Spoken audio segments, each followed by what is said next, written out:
bahay na hindi kumikita. Huwag kayong magpagawa ng bahay. Hindi yan kumikita. Papahambog lang yan. Kunwari sa abroad ang mga anak. Bibili ng sasakyan. Papahambog. Okay? Ang bilhin nyo lupa. Pagpalawak kayo ng lupa, palawak kayo, marami ka ng mga luti-luti, kaya saan bilhin nyo. Yun ang gawin nyo. Kung ayaw nyo magbumili ng lupa, padamihan nyo yung dami. Damihan yung bilhin ng alahas. Tapos ikado. Huwag nyo isuot. Pilipino din ang buk. Kanang tutok isingsing. Kanang kamulinta, kanang ngampok lang, pamagapos na. Pakicture. Kanang nag-ilog, damo mo rin. Pasunod ka mula, punta.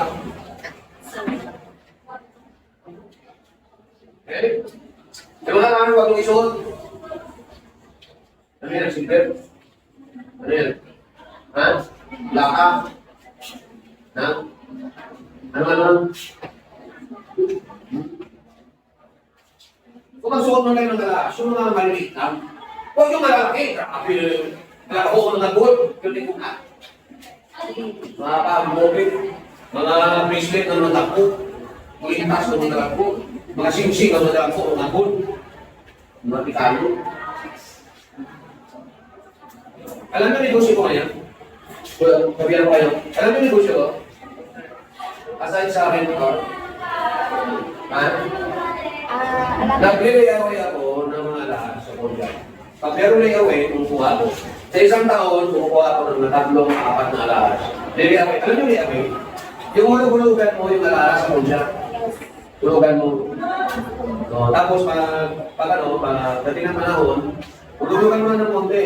Meron sa alahas na yung ka ng 500 pesos a month. Kung dating ng panahon, mga 3 years after, sa akin na yung alahas. Okay? Dahil siya, sa bagaan siya. Bagaan siya. Hulog-hulugan mo. Grabe na panahon sa iyo. Tapos kung minsan, mag-prenda ako. No? Mag-prenda ako ng alas ko kasi kung minsan kailangan ko ng cash. Pag nag-prenda ako, hulugan ko yung prenda, yung amortization, 1 din. Okay? Meron ako ng alas, hulugan mo, 200 pesos a month. Plus ang interest niya na 100 pesos, that would be 300 pesos a month. Okay? Diba? Tapos after nabayaran ko siya, magaling yung alas ko sa akin.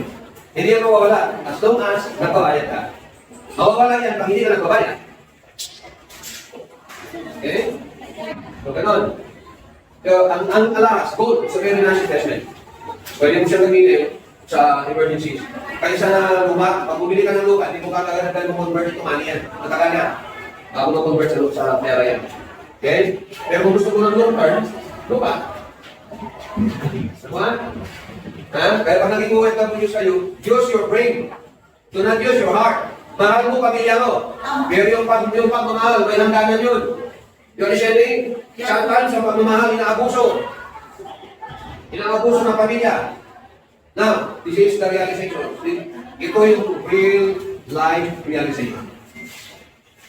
Walang sinumang kapatid, lalo pa pag meron na kayong pamilya-pamilya. Ha? Bawat isa sa inyo may pamilya na, magkakapatid. Walang sinumang kapatid na mag-aalaga sa iyo. Okay? Except your own family. Ano yung sabihin ng own family? Yung bana mo, asawa mo, yung anak mo. Yung mag-aalaga sa iyo. Hindi mo mga pinsan, hindi mo mga utot.